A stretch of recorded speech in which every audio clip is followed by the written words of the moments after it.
আসার সম্ভাবনা নাই, যেখানে সরকার চাচ্ছে না। কারণ এখনো তো আমরা 5 তারিখের পরে কি আমরা ইউরোপ আমেরিকা হয়ে গেছি না, আমরা সে আগের সিস্টেমেই আছি, খালি কিছু চেহারার অদল বদল হয়েছে। সরকার যদি সেইভাবে চায় যে এটা হবে না, তাইলে তো পারবে না, এবং আমরা সেটাই ধরে নিয়েছি। যার কারণে আমরা মনে করি যে এই রিটটাই পুরাটাই অবৈধ। তো তার আগ পর্যন্ত যে কয়টা বৈধ স্টেপ ছিল সবগুলা আমরা ক্লিয়ার করার পরেই আমরা সিদ্ধান্ত নিয়েছি এবার আমরা পলিটিক্যালি রাজপথে মুভমেন্ট করব, এবং রাজপথে এর সমাধান আমাদেরকে করতে হবে। কারণ এর আগের সমস্ত কিছু আমরা কমপ্লিট করে নিয়ে এসেছি।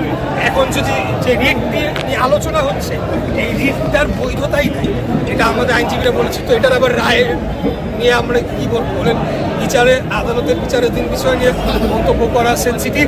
তারপরে আমাদের আইনজীবীরা স্পষ্ট বলছে এটা রিট হইতেই করতে পারে না।